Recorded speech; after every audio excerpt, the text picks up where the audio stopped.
శబరి భక్తి. ఎందుకు రాముడు శబరి ఎంగిలి తిన్నాడు? ఒక వృద్ధ మహిళ అడవిలో ఒంటరిగా జీవిస్తుంది. ఆమె చేతిలో కొన్ని పండ్లు, కానీ ఆ పండ్లు సాధారణమైనవి కావు. ఆమె ముందుగా వాటిని రుచి చూసింది.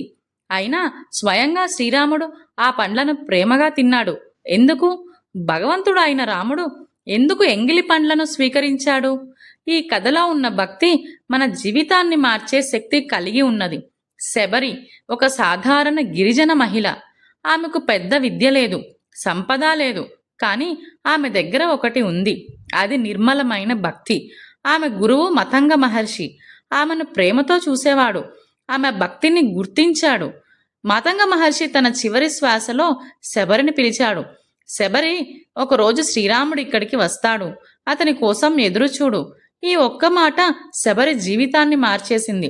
రోజులు గడిచాయి, సంవత్సరాలు గడిచాయి, కానీ శబరి ఆశ తగ్గలేదు.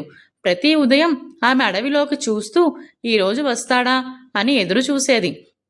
ప్రతిరోజు ఆమె ఆశ్రమాన్ని శుభ్రం చేసేది, పూలతో అలంకరించేది, రాముడు వచ్చే మార్గాన్ని శుభ్రంగా ఉంచేది. ఎందుకంటే ఆమెకు తెలుసు ఆ రాముడు ఎప్పుడైనా వస్తాడు అని. శబరి అడవిలో పండ్లు సేకరించింది. ప్రతి పండును ముందుగా రుచి చూసింది. ఇది తీపిగా ఉందా అని చూసింది. ఎందుకంటే ఆమెకు రాముడికి మంచి పండ్లు ఇవ్వాలి అని కోరిక. ఒకరోజు ఆమె ఎదురు చూసిన క్షణం వచ్చింది. శ్రీరాముడు లక్ష్మణుడితో కలిసి ఆమె ముందు ప్రత్యక్షమయ్యాడు. ఆనందంతో ఆమె కన్నీళ్లు ఆగలేదు.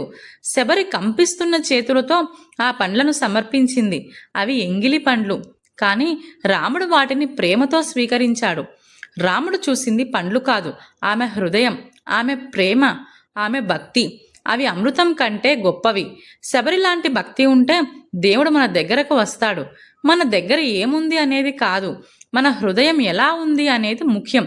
శబరి కథలో ప్రధానంగా ఉన్నది దేవుడు నియమాలు చూడడు, హృదయం. ఎందుకు రాముడు ఆ పండ్లను తిన్నాడు అంటే ఇది ఒక పెద్ద సందేశం. భక్తి అంటే శుద్ధమైన ప్రేమ, ఆచారం తరువాత. రాముడు చెప్పినట్టే నాకు పండ్ల రుచి కాదు, భావం ముఖ్యం. శబరి మనలో ప్రతి ఒక్కరిలో ఉంది. శబరి అంటే ఎదురు చూసే మనసు, ఆశతో జీవించే హృదయం, నిరీక్షణలో కూడా భక్తి కోల్పోని ఆత్మ. మనం కూడా ఫలితం రావట్లేదు అని వదిలేస్తాం, కానీ శబరిలాగా ఎదురు చూస్తామా? శబరి ఒక్కరోజు కాదు, ఎన్నేళ్ళు ఎదురు చూసిందో తెలుసా? ఇది మనకు చెబుతుంది దేవుడు ఆలస్యంగా వస్తాడు, కానీ ఖచ్చితంగా వస్తాడు. శబరి చేసినవి మార్గం శుభ్రం చేయడం, పూలు పెట్టడం. ఇవి చిన్న పనులే, కానీ ప్రేమతో చేసినప్పుడు పూజగా మారాయి. మన దృష్టిలో ఎంగిలి పండ్లు అంటే తప్పు, కానీ శబరి దృష్టిలో రాముడికి మంచి పండ్లు ఇవ్వాలి అనే కోరిక. రాముడు దేవుడు కాబట్టి భక్తుడి ప్రేమకు బంధించబడినవాడు. అందుకే భక్తి అంటే దేవుడిని కూడా మార్చగలదు. ఆమె ఆశలు ధనం కాదు, పేరు కాదు, ఒక్కటి మాత్రమే, రాముడిని చూడాలి అని. ఈ కథ మనకు చెబుతుంది, చిన్నవాళ్ళే అయినా సాధారణ వాళ్ళు అయినా మీ హృదయం శుద్ధంగా ఉంటే దైవం మీ దగ్గరకు వస్తుంది. దేవుడికి కావలసింది పెద్ద పూజలు కాదు, ఖరీదైన నైవేద్యం కాదు, ఒకటి మాత్రమే, నిజమైన ప్రేమ. రాముడు పండ్లు తినలేదు, శబరి హృదయాన్ని స్వీకరించాడు. భక్తి ముందు ఆచారం కూడా తలవంచింది. శబరి ఎదురు చూసింది, రాముడు వచ్చాడు. ఇదే విశ్వాసం యొక్క శక్తి. దైవం దగ్గరకు వెళ్లాల్సిన అవసరం లేదు. నిజమైన భక్తి ఉంటే అది మన దగ్గరకు వస్తుంది. మన జీవితంలో కూడా ఎప్పుడు రాముడు వస్తాడో తెలియదు, కానీ శబరిలాగా ఎదురు చూస్తే ఒకరోజు దైవం మన హృదయంలో ప్రత్యక్షమవుతుంది.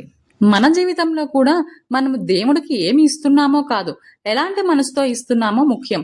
శబరిలాగా నిజమైన ప్రేమతో, నిస్వార్థ భక్తితో ఉంటే దైవం మన దగ్గరకు రావటం ఖాయం. మీరు కూడా ఈ రోజు నుండి పెద్ద పనులు చేయాల్సిన అవసరం లేదు. చిన్న పని అయినా ప్రేమతో చేయండి, దేవుడు దాన్ని స్వీకరిస్తాడు. జై శ్రీరామ్.